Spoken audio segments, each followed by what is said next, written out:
So Gurunath ಗೌಡರು ಈ ಪ್ರಕರಣದಲ್ಲಿ ಸಹಾಯ ಕೇಳಿದಾಗ ಏನಂತ ಬೇಡ್ಕೊಂಡ್ರು ನಿಮ್ಮನ್ನು? ಅಯ್ಯೋ ಈ ನನ್ನ ಮಕ್ಕಳು ಮತ್ತೆ ಶುರು ಮಾಡಿದ್ರಯ್ಯ.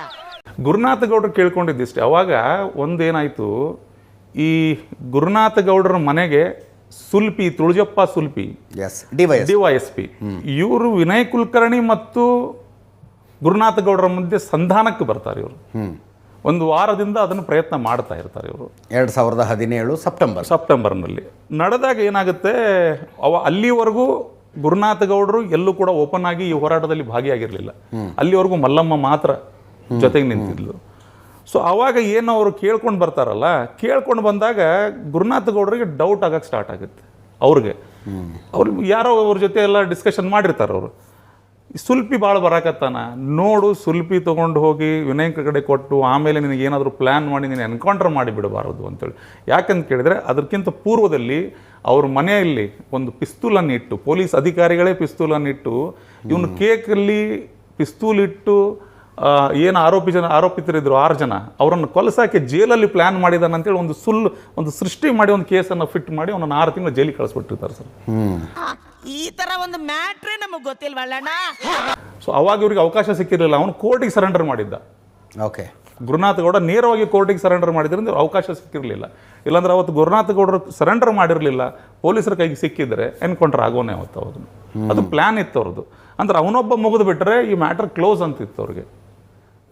ಕೇಳೋರೇ ಇಲ್ಲ, ಇದಕ್ಕೆ ಯಾರು ಕೇಳೋರು ಇಲ್ದಂಗೆ ಆ ಮನೆಯಲ್ಲಿ ಯಾರು ಕೇಳೋರು ಇಲ್ದಂಗೆ ಆಗಿಬಿಡ್ತಾರೆ, ಗಂಡ್ಮಕ್ಳು ಇಲ್ದಂಗೆ ಆಗಿಬಿಡ್ತಾರೆ ಅಂತೇಳಿ ಅದೊಂದು ಪ್ಲ್ಯಾನ್ ಮಾಡಿದ್ರು. ಅದಾಗಲಿಲ್ಲ.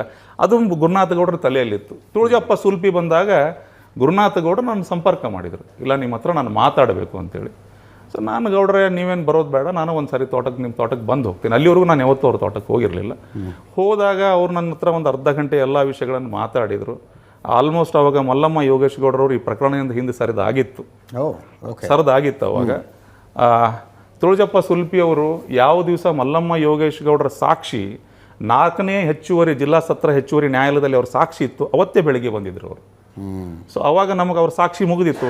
ಗುರುನಾಥ ಗೌಡರ ಕಡೆ ಬಂದಾಗ ಅವರು ಮಲ್ಲಮ್ಮ ಗೌಡರಿಗೆಲ್ಲ ಭೇಟಿಯಾಗಿ ಸಾಕ್ಷಿ ಹೇಳಿಸಿ ಗುರುನಾಥ ಗೌಡರ ಕಡೆ ಬಂದಿದ್ರು. ಕೋರ್ಟಲ್ಲಿ ಉಲ್ಟಾ ಹೊಡೆದಾಗಿತ್ತು. ಸೊ ಅವಾಗ ನಮ್ಗೆ ಡೌಟ್ ಬರೋಕ್ಕೆ ಸ್ಟಾರ್ಟ್ ಆಯಿತು. ಬಿಜಾಪುರದಲ್ಲಿ ಇರುವಂಥ ಒಬ್ಬ DYSP ಇಲ್ಲಿಗೆ ಬಂದು ಇವ್ರ ಜೊತೆ ಮಾತಾಡಿ ಕನ್ವಿನ್ಸ್ ಮಾಡೋಕ್ಕೆ ಟ್ರೈ ಮಾಡ್ತಿದ್ದಾನೆ ಅಂತ ಕೇಳಿದ್ರೆ ಇದರಲ್ಲಿ ಏನೋ ಇದೆ ಅಂತೇಳಿ.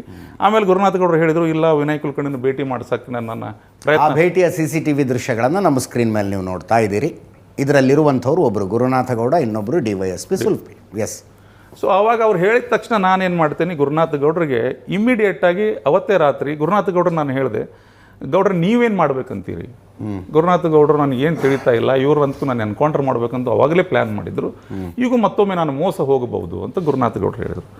ಸೊ ಅವಾಗ ಗೌಡ್ರಿಗೆ ಹೇಳಿದೆ, ಹಾಗಾದರೆ ಒಂದು ಕೆಲಸ ಮಾಡೋಣ ಗೌಡ್ರ, ನೀವು ಇದಕ್ಕೆ ಪ್ರತಿರೋಧ ತೋರಿಸಿ ನಿಲ್ಲದೆ ಹೋದರೆ ನಿಮಗೇನಾದರೂ ಮಾಡ್ಬೋದು. ನಿಮ್ಮ ತಮ್ಮನ ಸಾವಿಗೆ ನ್ಯಾಯ ಸಿಗಬೇಕು ಅನ್ನೋದಾದರೆ ನೀವು ಬೀದಿಗೆ ಇಳಿಲೇಬೇಕು, ಪ್ರತಿರೋಧ ತೋರಿಸಲೇಬೇಕು, ಕೋರ್ಟಿಗೆ ಹೋಗಲೇಬೇಕಂದ್ರೆ ಯಾರು ಮಾಡಕ್ಕೆ ಸಾಧ್ಯ ಆಗಲ್ಲ. ಸೊ ಆಗ ಗುರುನಾಥ ಗೌಡರು ಅವ್ರ ತಾಯಿಯವ್ರನ್ನ ಭೇಟಿ ಮಾಡಿಸಿದ್ರು. ಅದು ಹೇಳಿದ್ನಲ್ಲ, ಅವ್ರ ತಾಯಿಯವ್ರು ನನ್ನ ಹತ್ರ ಭಾಳ ಹತ್ರ ಡಿಸ್ಕಸ್ ಮಾಡಿದ್ವಿ. ಕಣ್ಣು ಮುಂದೆ ಇದೆ ಸರ್ ಇವತ್ತಿಗೂ ಕೂಡ. ಆ ತಾಯಿ ಇವತ್ತಿಲ್ಲ, ಅವಳ ಆತ್ಮಕ್ಕೂ ಕೂಡ ಇವತ್ತಿನೆಲ್ಲೂ ನಿನ್ನೆ ಬಂದಿರುವ ತೀರ್ಪಿನಿಂದ ಅವಳ ಆತ್ಮಕ್ಕೆ ಶಾಂತಿ ಸಿಕ್ಕಿದೆ ಅಂತ ನನಗೆ ಅನಿಸುತ್ತೆ. ಸೊ ಗುರುನಾಥ ಗೌಡರು ಅವಾಗ ಏನು ಮಾಡೋಣ ಅಂತ ಹೇಳಿದಾಗ ನಾನು ಹೇಳಿದೆ, ನೀವು ಏನು ಸುಲ್ಪಿ ಜೊತೆ ಮಾತಾಡ್ತೀರೋ ಎಲ್ಲವನ್ನು ರೆಕಾರ್ಡ್ ಮಾಡ್ಕೊಂಡ್ಬಿಟ್ರಿ. ಸೊ ಇಮಿಡಿಯೇಟ್ ಅವರು ಫೋನಲ್ಲಿ ರೆಕಾರ್ಡ್ ಅವ್ರಿಗೆ ಎಷ್ಟು ಬುದ್ಧಿ ಕೊಟ್ಟಿದ್ದಾವೆ ಅಷ್ಟು ಅವ್ರು ಪ್ರಯತ್ನ ಪಟ್ಟು ರೆಕಾರ್ಡಿಂಗ್ ಮಾಡಿದ್ರು. ಅದು ಸಾಕಷ್ಟು ಬಂದಿದೆ ಸರ್. ಅದರಲ್ಲಿ ಅವ್ರ ಗನ್ ಇದಾವೋ, ನಿನ್ನನ್ನು ಕೊಲ್ತಾರ ಅಂತ ಸುಲ್ಪಿ ಅವ್ರು ಹೆದರಿಸುವಂಥದ್ದು. ತದನಂತರ ವಿನಯ್ ಕುಲಕರ್ಣಿ ಅವರು ಮೀಟಿಂಗ್ ಕರ್ಕೊಂಡು ಹೋಗೋದು, ಅದು ಮಹೇಶ್ ಶೆಟ್ಟರ್ ಮನೆಯಲ್ಲಿ ಮೀಟಿಂಗ್ ಆಗುತ್ತೆ. ಗುರುರಾಜ್ ಹುಣಸಿಮರದವ್ರನ್ನ ಯಾರೊಬ್ಬರು ನನಗೆ ಹಿರಿಯರು ಬೇಕು ಅಂತೇಳಿ ಗುರುನಾಥ ಗೌಡರು ಗುರುರಾಜ್ ಹುಣಸಿಮರದನ್ನು ಕರೆಸ್ಕೊಳ್ಳೋದು, ಅವೆಲ್ಲವೂ ನಡೀತದೆ ಸರ್ ಅಲ್ಲಿ. ನಡೆದಾದ ಮಾರನೇ ದಿನ ಇಷ್ಟು ಹಿಂಗಾಯಿತು ಅಂತ ಗುರುನಾಥ ಗೌಡರು ನನಗೆ ರಾತ್ರಿ ಬಂದಾದ್ಮೇಲೆ 1 ಗಂಟೆಗೆ ನನಗೆ ಹೇಳಿದರು. ಇಮಿಡಿಯೇಟ್ ಅವ್ರ ಮನೆಗೆ ನಾನು CCTV ಇನ್ಸ್ಟಾಲ್ ಮಾಡ್ಸೋಕೆ ಒಬ್ಬನ ಕಳಿಸ್ಕೊಟ್ಟು CCTV ಹಾಕಿದ ಮೇಲೆ ಇವ್ರದ್ದೆಲ್ಲರದು ಸಿಕ್ತು ಸರ್. ಅದು ಮೊದಲು ಆಡಿಯೋ ವಿಡಿಯೋದಲ್ಲೆಲ್ಲರೂ ತುಳಜಪ್ಪ ಸುಲ್ಪಿನೂ ಬಂದಿದ್ದಾರೆ, ಮಹೇಶ್ ಶೆಟ್ಟರು ಎಲ್ಲರೂ ಬಂದಿದ್ದಾರೆ.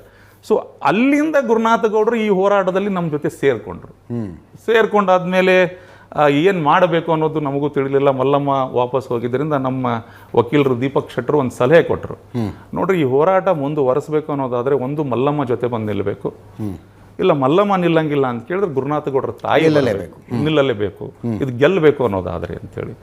ಸೊ ಆವಾಗ ತುಂಗಮ್ಮ ಮತ್ತು ಗುರುನಾಥ ಗೌಡರ ಜಾಯಿಂಟ್ ಅಫಿಡೇಟು ಮತ್ತು ಅವರ ವಕಾಲತ್ತನ್ನು ಹಾಕಿ ರಿಟ್ ಅಪ್ಲಿಕೇಶನ್ ಹಾಕಿ ನಾವು ಈ ಹೋರಾಟವನ್ನು ತೊಗೊಂಡು ಬಂದ್ವಿ ಸರ್. ಮತ್ತೆ ಭೇಟಿಯಾಗೋಣ. ನಮಸ್ಕಾರ.